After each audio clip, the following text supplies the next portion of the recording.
한국이 저의 뿌리라는 사실을 인정하고 받아들이니 마음이 참 편안해집니다. 놀랍게도 그 다음엔 그토록 기다리던 일들이 하나씩 이루어지더라고요. 담담하게 자신의 이야기를 시작한 한국인 입양아 줄리아 씨. 우리에게는 가슴 아픈 전쟁의 역사와 함께 시작된 부끄러운 역사가 있습니다. 보건복지부 자료에 따르면 1955년부터 현재까지 공식적으로는 약 17만 명, 비공식으로는 25만 명의 아동이 해외로 입양되었습니다.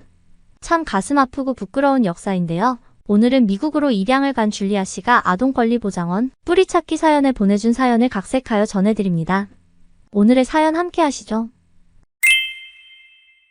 안녕하세요. 제 이름은 줄리아 길벗은 한국 이름은 박도희라고 합니다.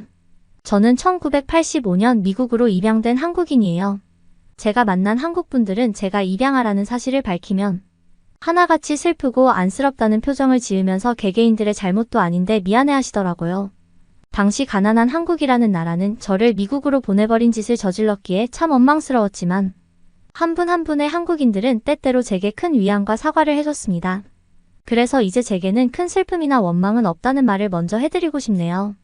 너무 어린 시절의 일이라 기억이 없지만 입양 서류상으로 보면 저는 2살이던 1984년 11월 안양 동안구 중앙시장에서 발견되었다고 해요. 아무런 정보 없이 시장에서 발견되었기 때문에 사실 태어난 곳이 안양인지 다른 곳인지 알 수는 없고 생년월일도 의사가 1982년 8월 15일로 정해준 것입니다. 제 한국 이름 박도희도 보육원에서 지어준 이름이고요. 시장에서 발견된 이후 저는 경찰에 의해 인천 해성보육원으로 가게 되었습니다. 뭔가 저를 알아볼 만한 눈에 띄는 외향적 특징이 없었고 친부모에 대한 정보 또한 일절 없는 상태였습니다.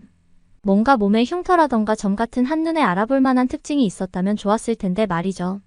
제가 미아로 발견된 지 딱 1년 만에 홀트 아동복지회를 거쳐서 1985년 11월 미국의 한 가정에 입양되었지요. 다른 것은 아무것도 기억나지 않지만 미국으로 가는 비행기 안에서 엄청 울었던 것은 희미하게 기억이 납니다. 기압 차이로 인해서 귀가 엄청 아팠던 기억도 약간 있어요. 그렇게 밟은 낯선 미국 땅.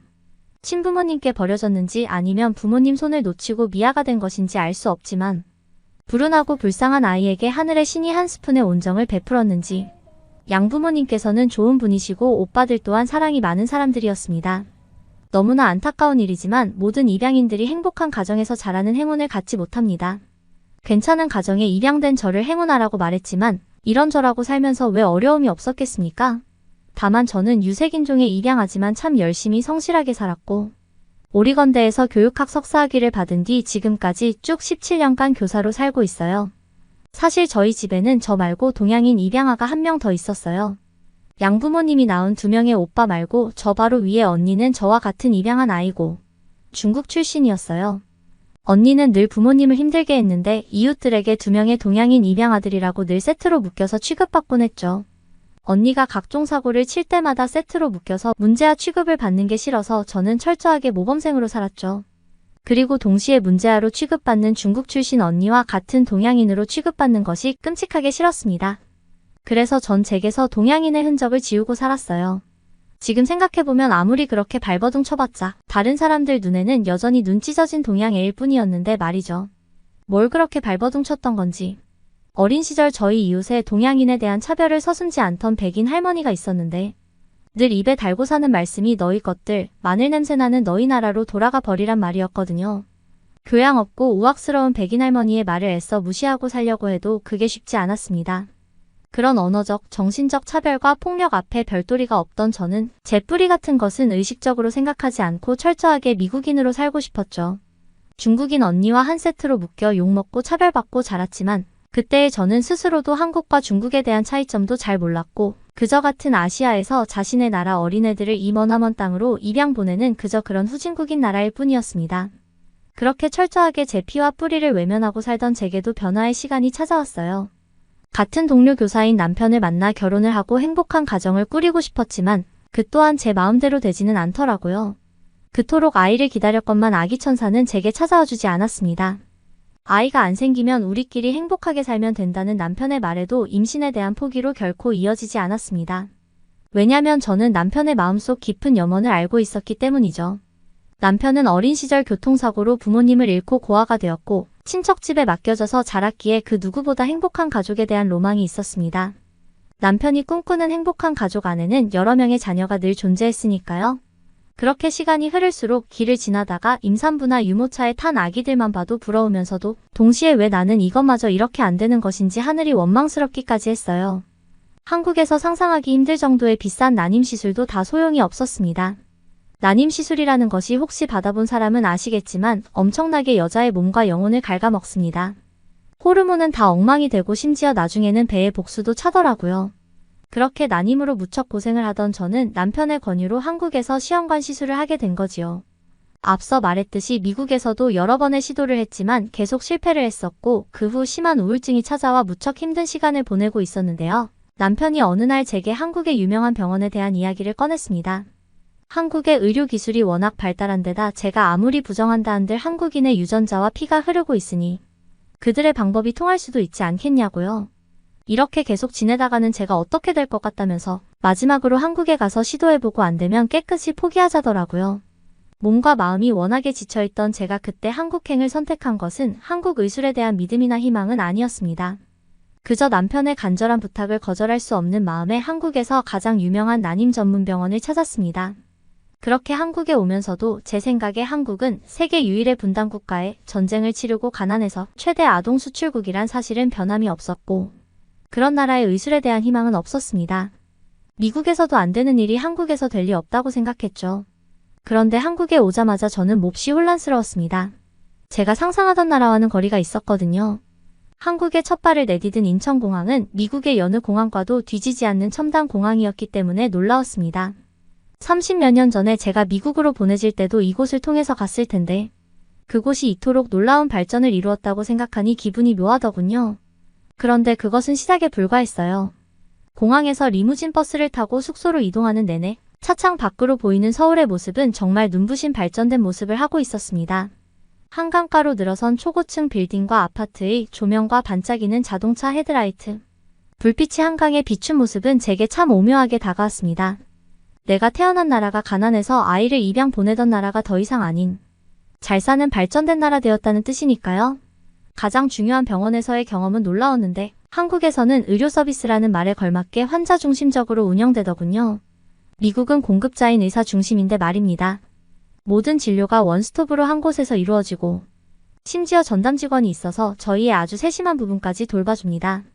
긴 상담 끝에 저는 심리치료까지 같이 받게 되었어요. 그 경험을 통해서 저는 많은 치유를 받았답니다.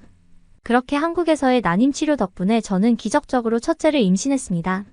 제가 태어났던 땅에서 다시 제가 생명을 품었다는 것은 제게는 큰 의미로 다가왔어요. 제가 아이를 가진 뒤부터는 제 친어머니도 이렇게 임신이 어려웠을까 궁금하기도 하고 비로소 한국과 친부모님에 대한 궁금증과 한국이라는 나라에 대한 애정이 생기기 시작했습니다. 그때부터 한국콜트회나 입양인지원센터 같은 곳을 통하여 제 친부모님을 찾기 시작했지만 저에 대한 기록이 거의 없고 버려졌을 당시 신체에 눈에 띌 만한 특이점이 없어서일까요? 매번 좋은 소식은 들려오지 않네요. 그렇다고 지금도 가족 찾기를 포기한 것은 아니고 조금 편안한 마음으로 기다리고 있답니다. 저와 남편은 첫째 때와 마찬가지로 둘째 역시 한국에서 시험관 시술을 받았습니다. 두 번째 방문 때는 몸과 마음의 여유를 가지고 제법 긴 시간 동안 제 고향, 한국이라는 나라에 대하여 느끼고 알아가는 시간을 많이 가졌어요. 그제서야 온전히 한국을 즐기게 된 것 같습니다. 두 번째 방문에서는 호텔에 머무르지 않고 에어비앤비로 숙소를 구해서 작은 아파트도 구해서 2달 동안 지냈습니다. 그것은 역시 잘한 선택이었습니다. 첫 번째처럼 관광객처럼 호텔에 머무르지 않고 현지인처럼 생활하니 한국인의 얼굴을 한 저는 비로소 이방인의 얼굴을 하지 않은 저를 발견했습니다. 엘리베이터에서, 병원에서, 공원 산책길에서 저와 같은 얼굴을 한 많은 사람들을 만납니다. 특히 저는 한국인들이 좋아요. 때로는 매우 시끄럽고 참견이 많은 그들은 어린 제 딸에게 늘 관심과 애정을 표현합니다. 아이가 귀엽다며 말을 걸어오다가 제가 한국어를 못하면 난처해하는 얼굴을 잠시 보이곤 하다가 이내 아이에게 사탕 한 개라도 주고 싶다는 표현을 합니다. 또한 유모차를 끌고 다니면 아이가 춥겠다면서 이불을 덮어주라거나 아이 양말을 왜 안 신겼냐는 등 잔소리도 종종 듣곤 해요. 미국인의 사고방식을 가진 저의 눈에 그것은 처음에는 매우 당황스러운 것이었으나 이제는 그것이 한국인의 정이라는 것을 알기 때문입니다. 제가 미처 느끼지 못해본 할머니의 사랑 같은 기분이 들었어요. 그리고 이만큼 시간이 흐르고 보니 제가 딸들에게 커다란 사랑을 느끼고 아이를 갖기 위해 최선을 다했듯 제 친어머니도 오랜 시간 저를 갖기 위해 최선을 다하지 않았을까 하는 생각이 듭니다. 그런 생각이 들고 나니 친부모님에 대한 원망보다는 그분들이 건강하게 지내고 제가 입양 간 것에 대한 죄책감을 버리고 행복하게 사시길 빌게 되었습니다.